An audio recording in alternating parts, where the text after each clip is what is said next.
Okay, round two. Name something that's not boring. A laundry? Ooh, a book club. Computer solitaire, huh?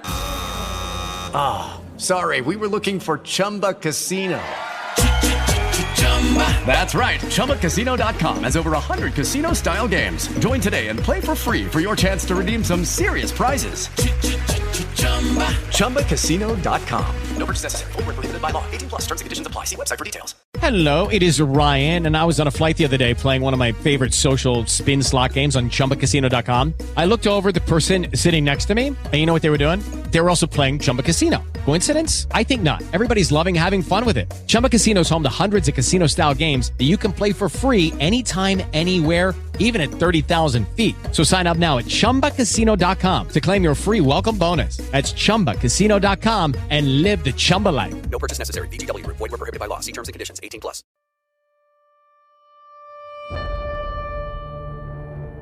In the dying embers of human existence, as the asteroid, a behemoth the size of Texas, hurtles relentlessly toward Earth, the world braces for an apocalyptic end. Deep beneath the bunker, a refuge plunges into the bowels of the earth. Here the chosen gather, their purpose clear, to preserve the very soul of our civilization. The 35 and 70 millimeter prints that encapsulate the magic, the emotion, and the dreams of generations past. These masterpieces, each frame a testament to the human spirit, are carefully cataloged and cradled in the cavernous confines of the bunker. Perhaps there was room for more, for friends and family yearning for salvation, but sacrifices must be made. The movie nerds stand united, the keepers of a flame, promising a future where the art of storytelling endures, transcending the boundaries of time and space. God help us all.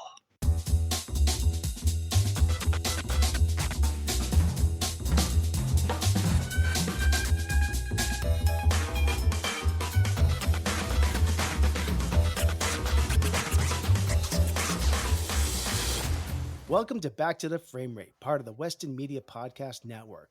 Join us as we watch and discuss films on VOD and streaming platforms, deliberating on whether each one is worthy of salvation or destined for destruction in the face of impending asteroid apocalypse. I am your host, Nathan Shore, and accompanying me are the extraordinary movie mavens, Brianna Butterworth, Ellie Escobar, and Sam Cole.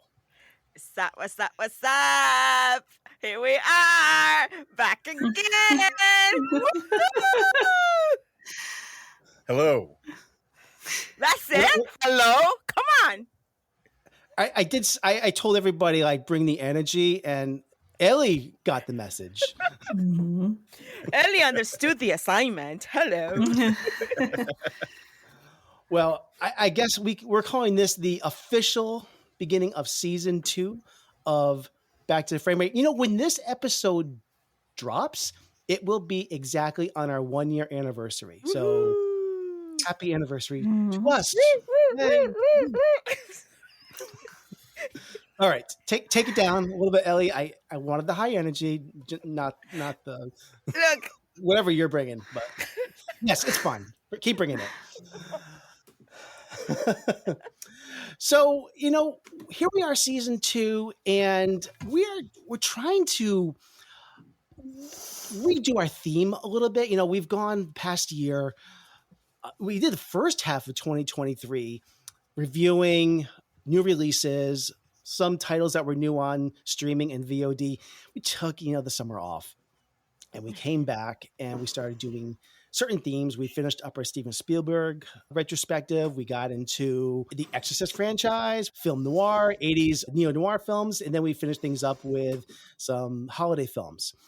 So we're not necessarily going away from that, but we're refocusing what we're doing in 2024. We're going to keep doing streaming titles, VOD titles. We're not necessarily going back to the theater because it's challenging for us with our schedules. As you've heard in our opening voiceover segment, we have created this storyline for our podcast. Like there's a giant asteroid that is going to crash on Earth, and the four of us are going to be the lone saviors of all of the celluloid, the cinema, the the purveyors of the human history that must save all these great films, but we cannot take all of these movies with us. We have to be very choosy about this, nor can we take more than the four of us. We're the only ones that can fit in this fallout shelter, and we will be repopulating the earth. Not, we got you. Yes, exactly, as Ellie put it.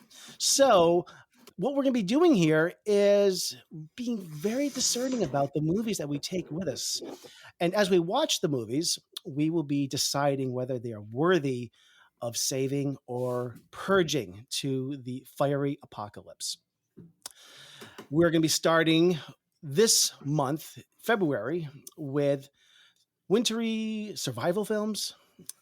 Is that the right terminology? I forget what we were going to call them. But Sure.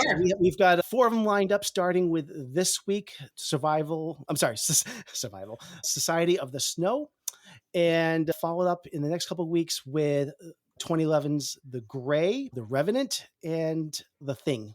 We're not too sure of the order of these, but this will be a series of films about winter survival. Hopefully, a couple of these will end up in our vault to be saved so that we can show future generations some of these great movies, and some may not make it. And they will just be burned in the fire. Burn, mother. Okay, no. Wrong. Okay, no. Sucks to suck. Yeah. So that is our goal for this podcast now. The ultimate list. Who cares about Sight and Sound or AFI? It doesn't matter. Most of those movies are not going to make it, but this is the ultimate list. This is the only list that counts. So have I explained it pretty clearly and succinctly what we're about here? We're doing this to save the art, to save movies. You're welcome. Saying you're welcome, even though they're all gonna die, and it's They're all just gonna die. No, this is it's not a very good this is marketing campaign. This podcast must survive Right. somehow. We'll Some archive things are these. more important than others, okay? Film Yeah, is always going to be important, Exactly. especially true. the true stories. How Exactly. can the world know what happened if we don't have it recorded in a film? That's true. Yeah, that's the only medium.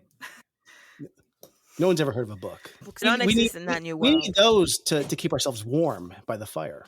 Yeah. That's right. Yeah. Anyways, What movie do you think is closest to representing your life? Mine would definitely be XXX State of the Union. That's a good question, Sam. I don't It know. is a good question.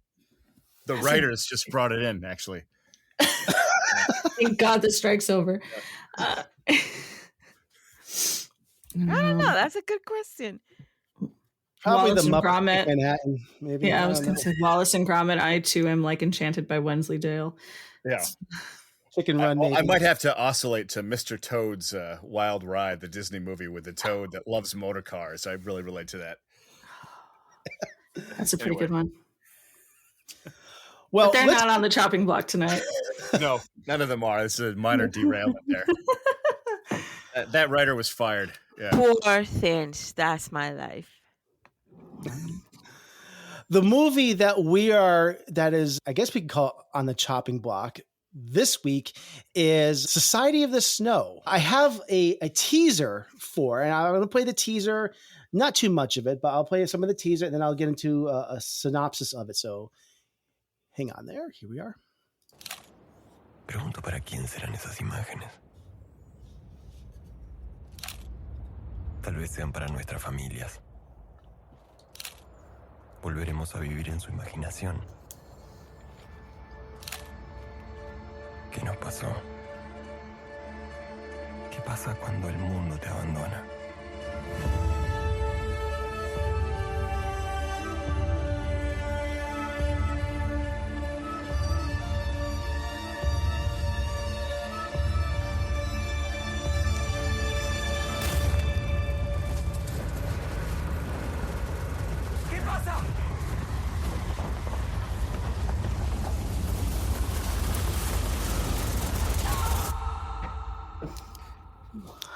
Ellie, can you translate all that for us, ¿Qué please? pasa cuando el mundo te abandona? Te sientes sola. Eso es lo que pasa. Thank you. Oh, you're welcome. So Society of the Snow, I'll just mention a few things about this, is a 2023 film directed by J.A. Bayona. Sam, correct me if I'm wrong. Is this the director from Jurassic World Fallen Kingdom? Yes. And a quick comment on that, though I'm not a huge fan of the screenplay of Jurassic World Fallen Kingdom, I must say Bayona's direction does really well with the action scenes and editing. He's a great director no matter what he is handed, you know. He did a fantastic film, I think 10, 11 years ago that I love called The Impossible, which is a fantastic disaster movie about the tsunami that hit, was it Thailand? Oh, in 2004? Is that what it was? Yeah, Yeah, and fantastic job with that movie. He really did. Yeah. So this, I'll just read a quick plot synopsis. This is centered around the Ugaruan. Is that, oh my God. Is that how you say it? Uruguay. Ugaruan. Yeah, you mean Uruguayan 1922 Andes flight disaster. I'm sorry, everyone. It's an adaptation of Pablo Vierse's book by the same name, which documents the accounts of all 16 survivors of the crash, many of whom Vierse knew from childhood. In 1972, oh my God, I can't say the word. Those people from Uruguay. People from Uruguay. The Air Force Flight 571 chartered to transport a rugby team to Chile, experiences an unexpected incident and crashes into a glacier in the heart of the Andes.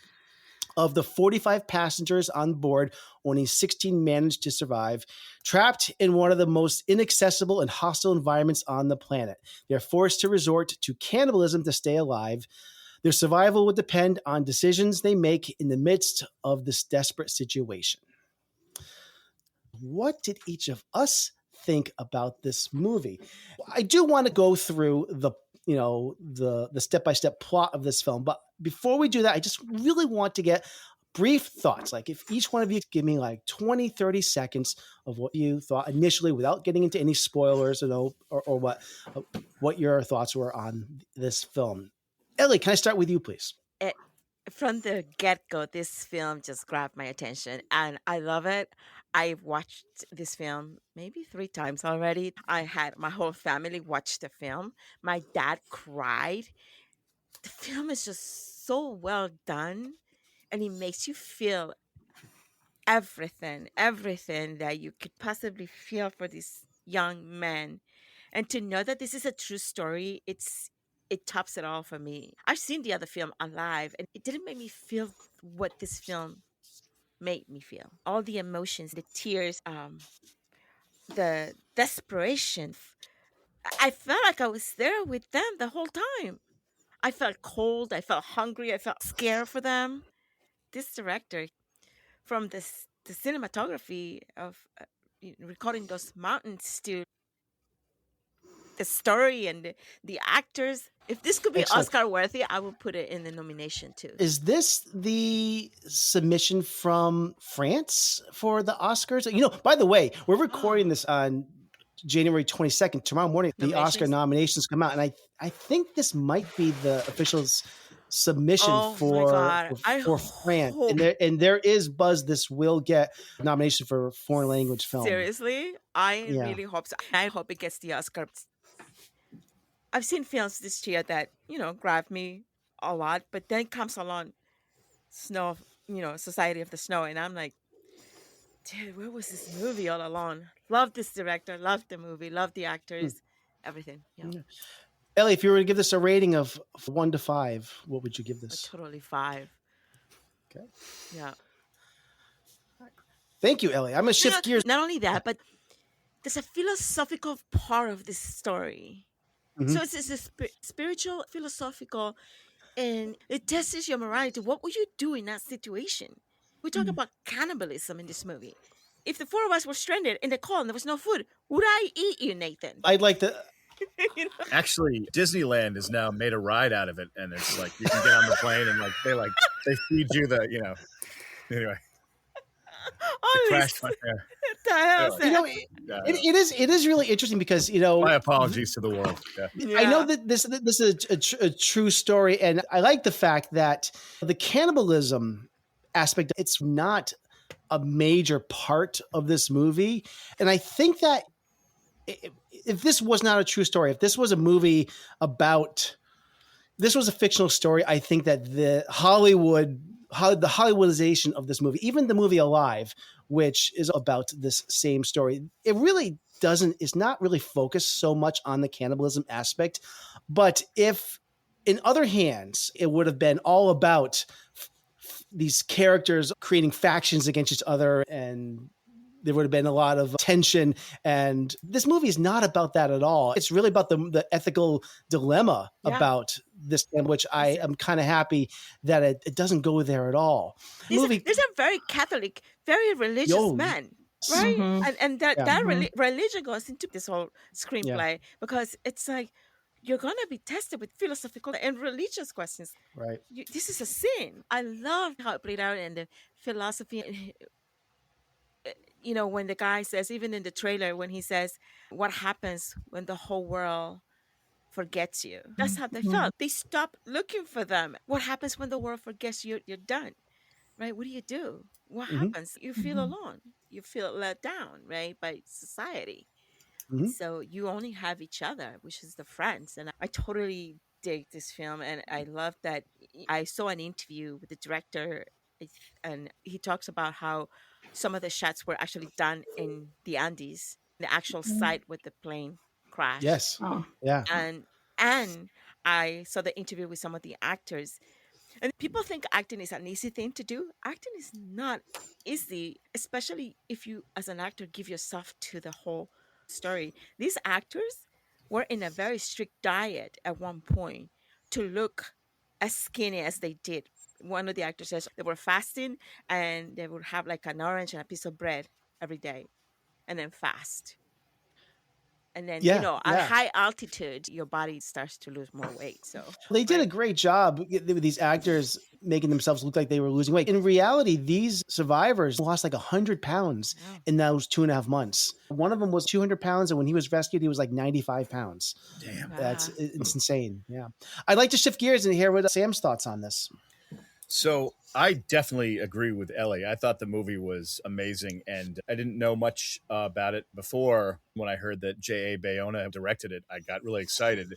And I was not expecting how visceral and real it was. I felt like I was trapped with them there as well. And I loved the pullback shots of showing how isolated they were. And I just felt everything about the movie felt so authentic and real. The production design, the sound design, the acting, the docudrama feeling of focusing on all the real people and their dynamic created the tone of the movie. And it's such a harrowing situation in real life. I can't even imagine what it's like. So it was fascinating. I was glued to the screen watching it unfold. And you can't help but place yourself in the situation and go, would I survive, or what would I be like in this group? It's so immersive, the filmmaking. And when they would go on trips to try to find the battery, and you would just see how hopeless it was going up the mountain. I mean, it was just harrowing moments in this movie where I was really riveted. So I loved it. Yeah, I remember these were young kids. They were like in their 20s, early 20s, and yeah, all 20 to like 25 or 26 years old. Their captain might have been 30 or 31. Maybe, but to have that will to survive at that age and to know what to do, Yeah, well, I think what helped them survive is the fact that they were a rugby team. Rugby as a sport, where they're working together is essential to a team's success. Teamwork was part of their DNA. And with sports like rugby or soccer or football and the rest of the world, the concept of teamwork is imperative. Everyone on the field has a role. If you watch these sports, it's like watching an orchestra play together. Yeah. And during this crisis, they just applied that same work ethic, that teamwork concept to their survival. If this situation happened to a set of perfect strangers, I think the result would have been far more catastrophic. Yeah, absolutely. Yeah. Remember the element of friendship, because towards the end of the movie, he says, they're almost giving up, that as a friend, you're going to do whatever it takes, even if that means dying for your friends. And I thought that was so powerful. So Sam, before we get too far, what is your rating for this? So and this is like the smart. It's like I know you may. Did find you this say 5? irritating. You might have said 5. I forget. I know this is. I was gonna give it 4. Okay. And the only reason for that, and then I know this is like nitpicking nonsense, I find the title "Society of the Snow" slightly dry title for such a good movie. I don't know what a better title would be, but had we not been assigned to see this film for the podcast, I might have skipped it because of that title. Without Are you docking points for the title? Yes. Yeah. That's so cheap, man. I know. Yeah.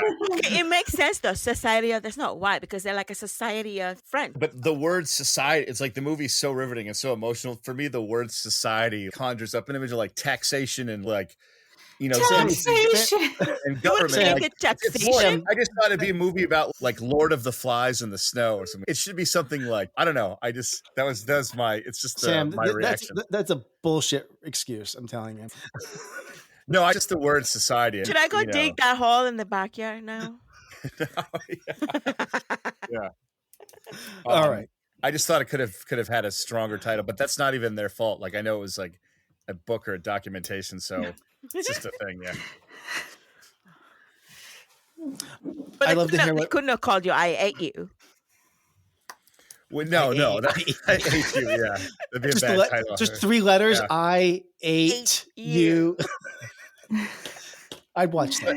Something I just thinking in a marketing department, something more riveting, like Society of the Snow. It's like I picture a bunch of people like reading books in a library in the snow. Like it sounds like a Jane Austen novel or something. Let's move on to B. Sure.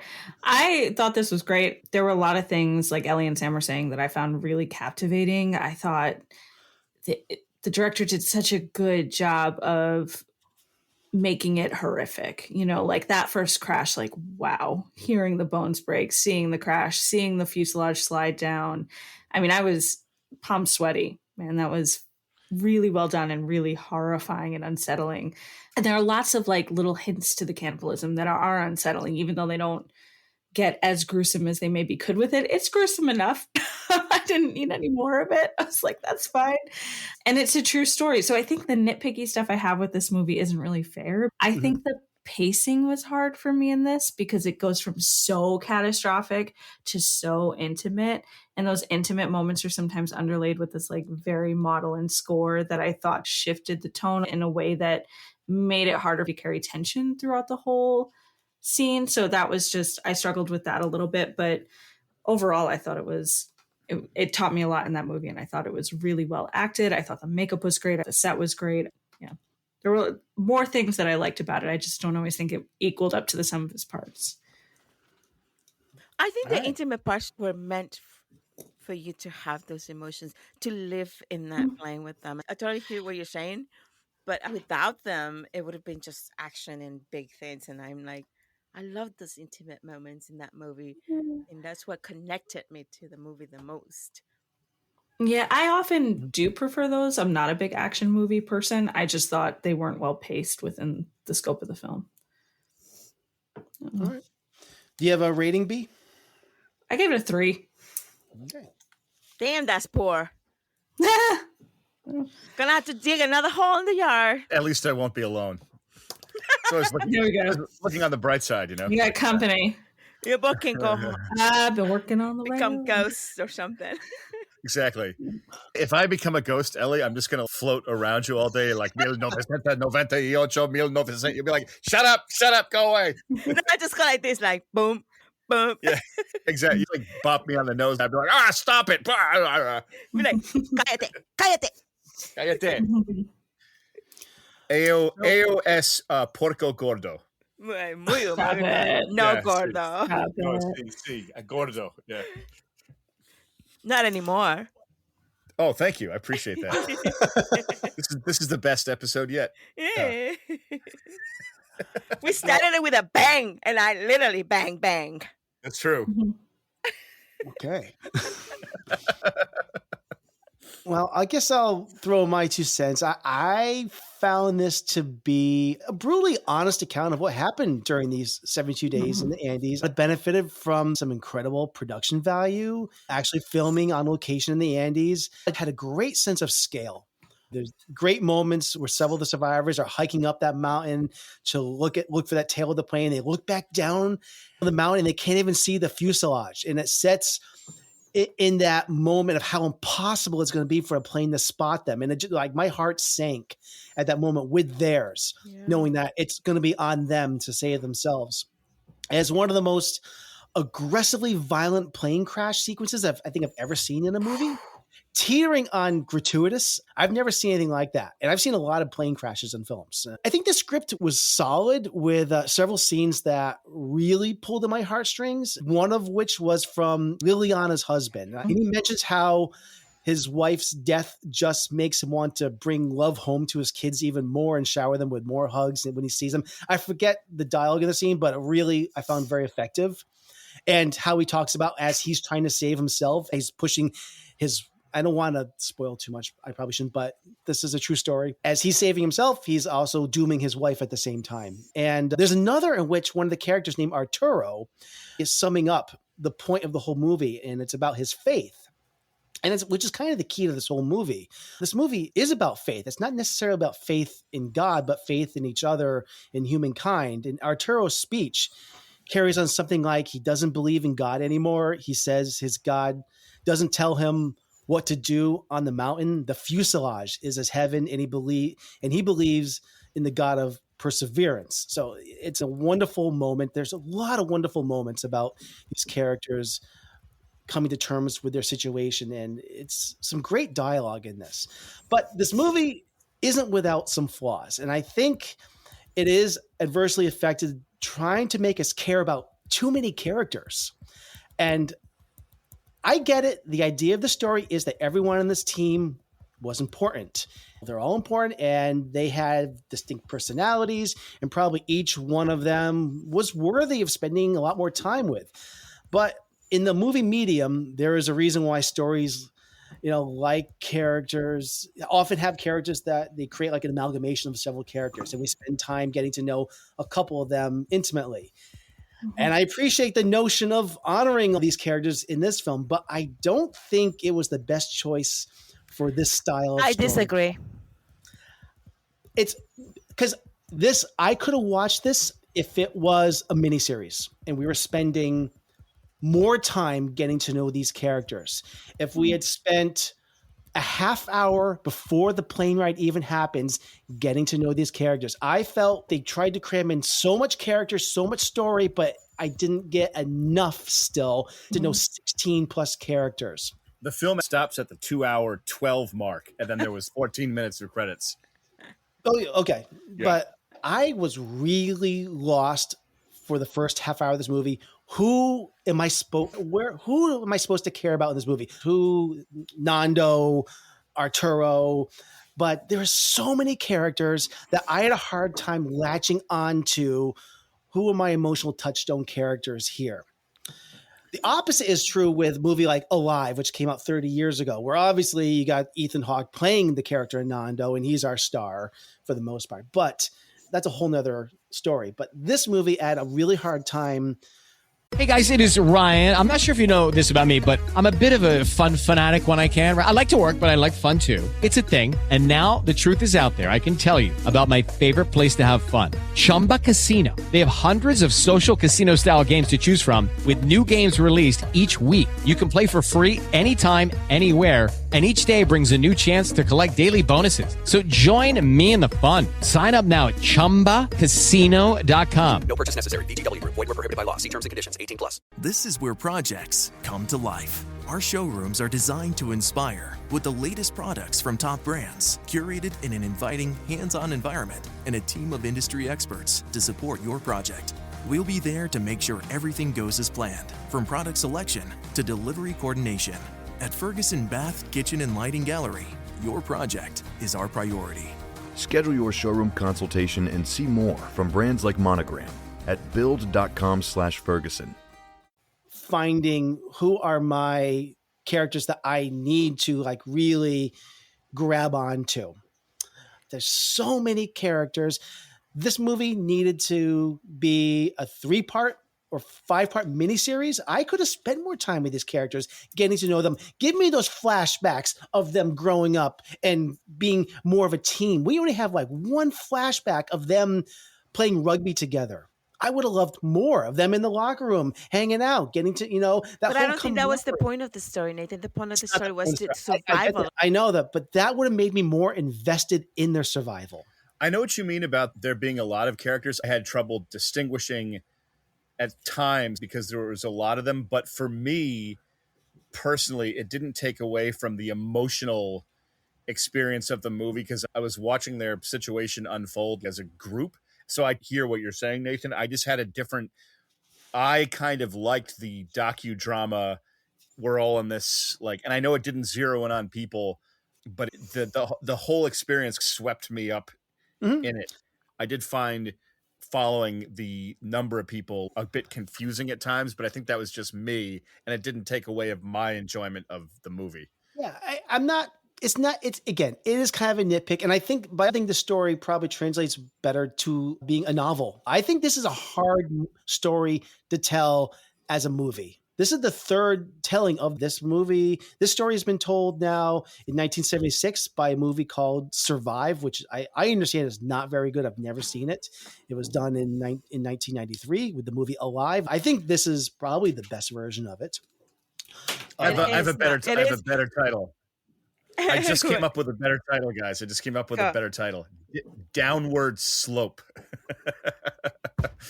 Just kidding. Okay. But anyway, I think those are my highs and lows of the movie. I'm still going to give it a 4 because I think there's a lot to love in this film, but it's held back a little bit just because I think the plotting of this movie could have been a lot better if it had been a little more focused on less characters. It still could have been the same story if it had been more focused on not spending so much time with all the characters and giving me more with less characters, spending more time with the characters early in the movie, on the plane, before the plane ride, so that I would feel more invested in their survival.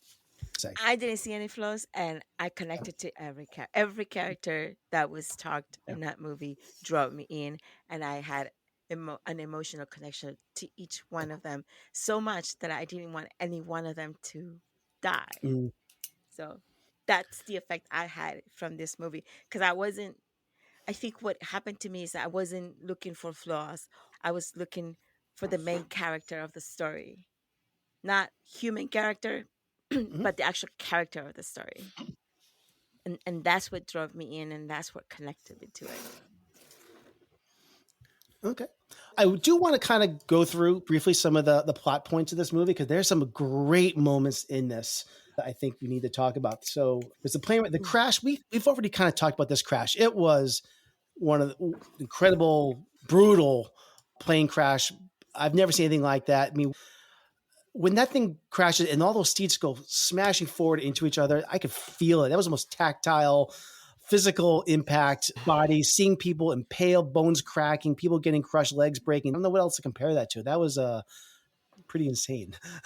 The whole movie felt tactile to me like that. I felt the pain, the temperature, the weight of the snow when avalanches would come barreling through. Yeah. Now, after they crash, they lose 10 people died in the crash. Some of them fall out the tail of the plane. A few die from their injuries overnight. And by day 7, I think maybe somebody can correct me if I'm wrong, is when they run out of food and make the decision that they need to survive by eating the dead. Now, that's a big linchpin moment for this movie. Is it only one character? Is it Nando, or are there other characters that are the ones that feel like this is against the religion? I think there are multiple characters. I think it took more than one day to decide too. Was he the only holdout then at the end? At the end. There were so many characters. I was really kind of confused. Who are the ones that are against this, or who are the ones that did? Not everybody was able to do this right away, or was voted for this. I don't know if is it Liliana? What was her name? I think The she wife? maybe didn't want to do it. Yeah. I'm not sure that she caved in. She did? Yeah, I'm pretty sure she did at the end. They all didn't want to, but I mean, except for the ones that really saw the logic in doing it, so they don't have to die. Yeah.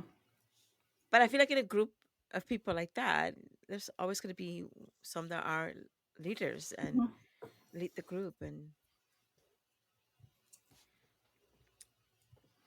yeah. I have to say, in a different movie, if some character says that if I die and you have permission to eat me, it would immediately be like that person's offed immediately. I think I was waiting for, well, that person's dead. Once they say that, well, you can eat me if I die. So yeah, They would have been in The trouble whole if like it was there. The whole what? What were you gonna say? drying the meat, drying the flesh. I was like, oh my Well, they God. Yeah. It didn't. had the logistics of curing human flesh hadn't really occurred to me until this movie. Did they do that? It made it seem Yeah. like they just like cut out hunks of people's flesh and just started chowing on it. Like they really weren't doing that. No, they were drying it, and I don't know what was depicted clearly and what's just from my reading on it, but they were drying it, and that's what made post Avalanche really hard because they didn't have that opportunity. Hmm. What I love about when Nando's sister Susanna dies, also that's around day 9 Yeah. or so, and he's like knocked out for a while as well. I think for the first like 3 or 4 days, and he comes to, and that's when his sister dies a little bit after that. So yeah, the avalanche, everything leading up to the avalanche, I thought was a beautiful moment because that's when they are sitting around in the fuselage, and it's this great moment of levity where they're joking around and I think they're just saying like things that they're thankful for, and the mountain just punishes them for that. And avalanche happens. Then it's like second avalanche. Now, what I read afterwards is that in this movie, I think in both this movie and the other in Alive, it depicts them that they were buried for 4 days in there, but in reality, they dug themselves out after 2 days to find out that they were in the middle of a blizzard still. And so they hunkered down for another 2 days during this blizzard and weren't able to reemerge for another 2 days. It was 4 days in total that they had to stay underground. What a testament to the human spirit. That's I think insane. one thing about them being rugby players too that we didn't talk about is these are athletic people. These are people whose like lungs and fitness level can handle high altitudes, and blizzard was their one saving grace outside of each other. Yep. Yep. And it's so 17. So now I'm trying to remember between day 17 and day 58, they're just in survival mode. They're waiting for the rescue plane. It wasn't until around day 58 where they learn that the rescue mission has ended. At some point, they go out to look for the tail of the plane and the battery. I think they were just looking for a way out. They found the tail of the plane and then they were like scoping around and they found supplies and the battery. And is that when they bring the radio with them too, which they find out does not work? That might have been what that was. Might have been before. So shortly after that, Numa dies, and around the same time, Nando, Tintin, and Roberto leave for their 10-day trip to Chile or bust, pretty much, to see if they can find civilization. And they eventually do get there. One of the things that is glossed over is that we don't really see much of those 10 days of them traveling. They are in a green valley and they find the man on the horse. That's part of the true story, that they find somebody and they communicate throwing a rock with a note across a river. And eventually they bring the helicopters to rescue them. They could only take about half of the survivors back, and then half of them had to wait another whole day to be rescued for another helicopter to come and get them. I wouldn't have minded seeing more of their 10-day journey and them kind of hiking and walking. I liked that. Yeah, I did too. Yeah. I did too. Yeah, that would have been awesome if they added that. That was so cool how that worked out. Yeah. Some good And documentaries on YouTube with the actual real survivors that they talk about their ordeal. That's how you can really get the real gist of the story of what happened to them. Roberto is the one that tells the ordeal of everything that happened and what they had to go through and what he had to go through walking to find civilization again. What do you guys think about the ending of this film? It shows them getting rescued. I actually really liked there's about 30 seconds where after they're rescued, we sit with that wreckage and that fuselage for, I don't know, might have been like 20, 30 seconds, but it's actually I one of my loved favorite it. parts of the whole movie where you just hear the wind and we're just there with the abandoned wreckage. That was one of the most powerful moments of the film. That was great because it was Yeah. so empty and desolate kind of theme hitting home. I think for me, the moments they went out to go to the tail of the plane, they went out to go to this, there was so much back and forth that it became a little formulaic. That's where I struggled with the pacing. But it's a true story. Like, how do you not tell that? I don't know. That's the parts that I struggled with. But I thought it was bookended with such powerful stuff. Mm-hmm. Did everyone watch this in the dubbed or the subtitled version? I watched it subtitled, Spanish subtitles. Yeah. Funny thing is, I'm watching this, and I think for the first 3 or 4 minutes, it was the English dubbed version. I didn't even realize it. That happened to me too. Me too. I Yeah. got confused. Yeah. And then Netflix- I noticed the movement of people's like lips were off, and I was like, okay, I got to fix this. Yeah, so if anyone's watching this, make sure you're watching the subtitle version because it defaults to the English dub version. And at first, it looked like it was synced up for the first couple minutes, and then all of a sudden it was slightly off. I'm like, no, because it starts off with narration, and I didn't think about it. The acting was way better in Spanish. Oh yeah, That's what I could tell. Like option to switch because I was like, oh, I got to get out of that. Yeah, but we got together last night. One of the things I noticed is if I were to watch this movie again, and I'm not in a rush to watch this, but I could see myself someday. I would think I might watch this in the dubbed version because now that I've seen this movie, I think it might benefit from seeing the dubbed version. There was some great cinematography in this that I missed because there's a lot of dialogue.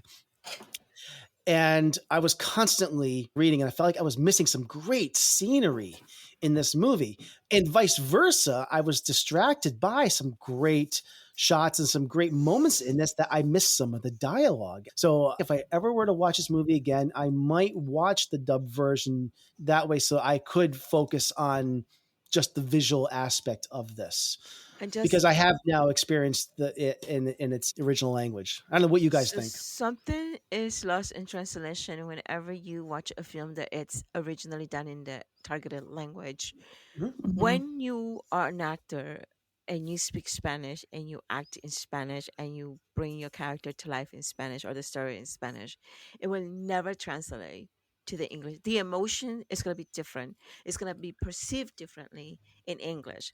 English is a more colder language. Spanish is a warmer language, and we are more romantic about how we describe our situations at present. When you watch the film in Spanish, if you understand Spanish and you watch without having to read the subtitles, that's when the emotions come through a lot better than if you're reading subtitles and trying to connect to the film. So a lot is lost in that sense. And I think that happens with any film that I watch in foreign language. It's never going to be the same if you spoke Spanish. The whole experience is a different experience. Yeah, I agree. For me personally, I always prefer listening to the original language and just reading subtitles. Like I am not a fan of dubbing. Hearing dubbed English with other actors doing their voices would just throw my brain off. I have no problem reading subtitles. It never conflicts with the image for me. Even as a kid, Dances with Wolves, lots of subtitles there, no problem. I was just like, yep, I prefer it. Yeah.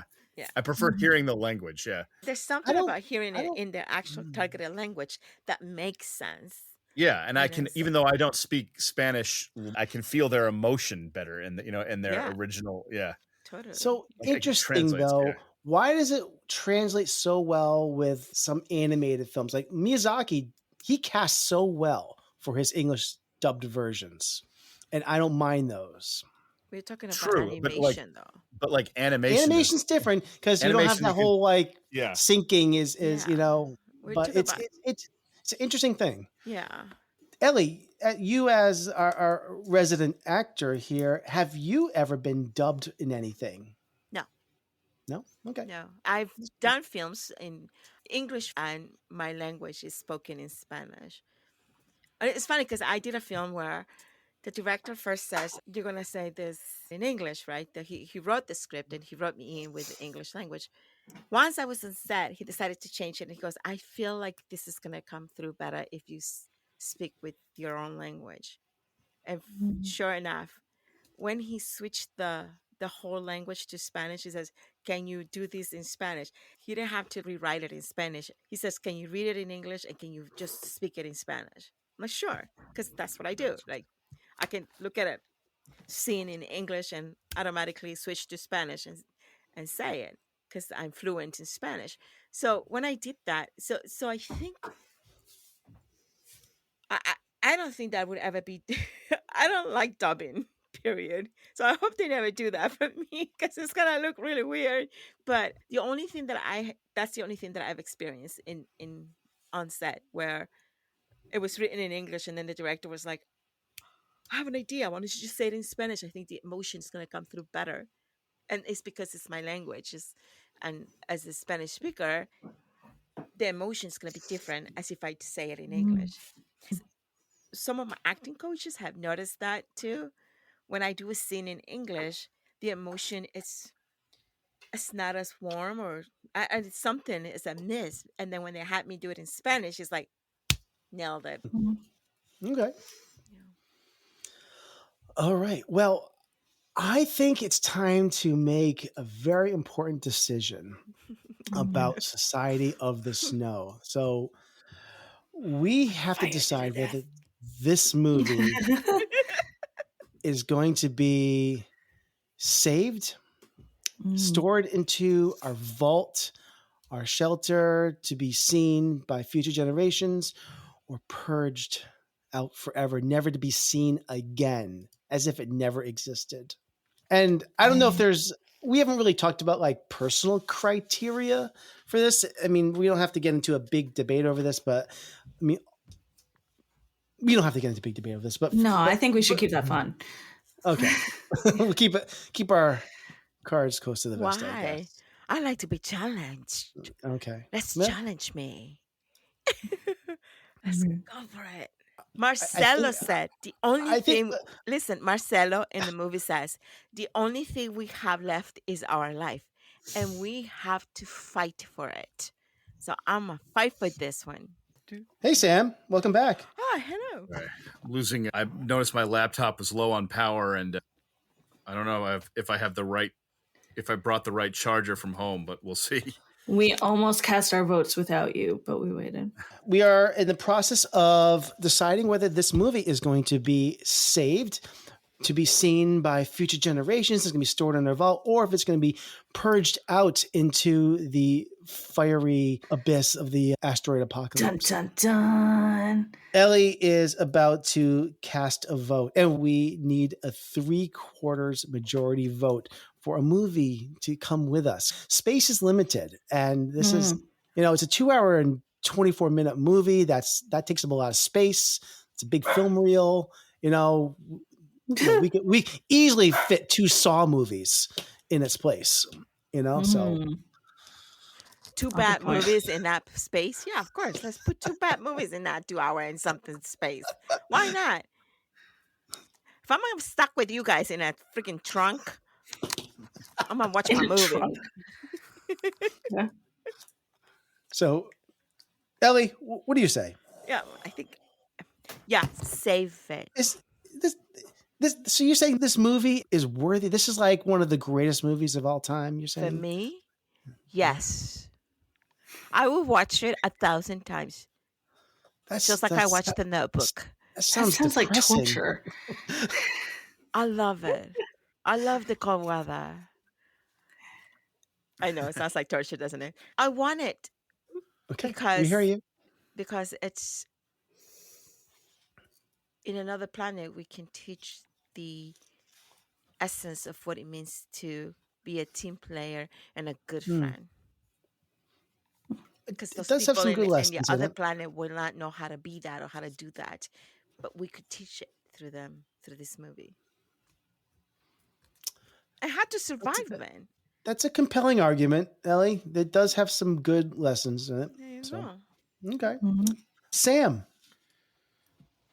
I would probably include it because it teaches good survival skills, and since we're stuck in like a pit, it might give us some ideas to like, hey, we could, sort of apply that mentality to this. But we also have food, and they don't. I'm assuming so. Yeah. For Mhm. now. For now. Yeah. For now. Yeah. Depending on how much the two of you will eat. Well, I'm letting you know if I die during this, I give you permission to eat me. Shut up. With ketchup and mayo and mustard. Ugh.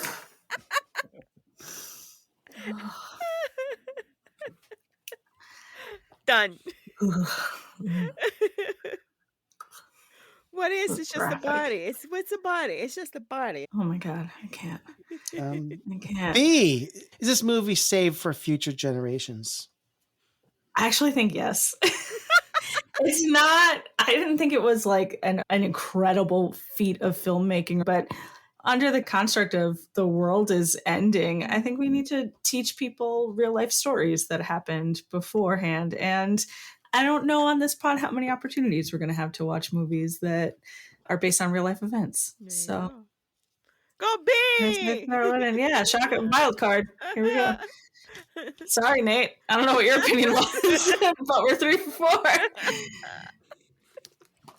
Well, I was on the fence, but Ellie, your argument swung me to say yes. I was thinking about the quality of this film, and I don't think this is even close to a perfect film or even necessarily a great film, but I do think that there is a certain place for this film that has value for future generations. And it is worth seeing. And Sam, it does have life skills that exactly really specific life skills. Really. That's very specific life skills, and it definitely could come in handy. Especially how to dry meat. Yeah. So I have this special sound effect. I would just eat eyeballs and teeth. I'd say that. So this is very important. I have this sound effect queued up here. I might replace this down the road, but this is all I got for now.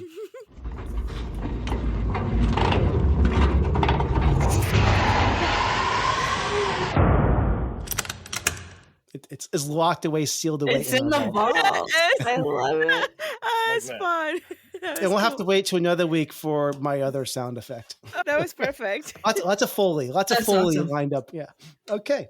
Lots of Foley. That was a big door. I didn't realize we had all that space down here. That's awesome. I was inspired by Return of the Jedi. Yes. Many Return of the Jedi clips. If we continue this way, Nathan, we're going to, I don't know about you guys, but I'm going to start to feel that I'm legit in some bunker with you all. Oh, yeah. Too good of an actress, Ellie. You're immersed in it. We're just getting started. We could make a movie out of this just with the 4 of us. All right. So, hey, this was a lot of fun. This actually worked out. But before we get to the end here, we thank you for tuning into our show. Your feedback would be greatly appreciated. So if you agree or disagree with our opinions, we want you to reach out to us. You can email us at backtotheframerate@gmail.com. We are on Facebook and Instagram and Threads and TikTok. Yes, all those places. And our handle is Back to the Frame Rate. And we're also on a thing called Twitter or X, whatever you want to call it. And that Not to is confuse it with the love handle. No, that is true. But that handle is Back Frame Rate. Also, I am bringing back the newsletter. It should be coming out before this episode is released. The new newsletter for February will be out. And you can sign up for that. It's called Frame Rate Monthly. And just shoot us over an email. at backtotheframerate@gmail.com if you want to sign up for that. It's a new year, new mission, so please help us spread the word. If you love what you're hearing on these episodes, share them. Tell your friends who love movies, leave a comment on your socials, send us a note, leave us a voice recording. That would be great. Maybe we'll even play it on the show. That would be awesome. Our website is backtotheframerate.com. It's a great place to find all of our episodes on dozens of platforms. Any last words before I do my closing remarks? And so that's it. We bid you farewell from our Fallout shelter on this week's episode. Your presence in our underground sanctuary is truly appreciated. We are truly sorry you cannot join us, but we want to express our gratitude for your company. If you're finding solace in our decisions, we kindly ask you to consider leaving a rating and review. Your support is the beacon of light that brightens our confined space. Head over to Apple Podcasts or iTunes, Spotify, or whichever portal connects you to our broadcast and share your thoughts. Until we emerge from the fallout, stay with us, keep hope alive, and keep those reviews coming. I have some last words. Go for it, Ellie. Yeah, what's up? Ready? Yes. Lo único que tenemos es nuestra vida y por ella tenemos que luchar. Okay. You good? I'm good. I'm sorry. I just had to say that. It goes with the whole theme. Okay. Thank you. Thank you. This is the end of our transmission. Back to the frame rate. Signing off.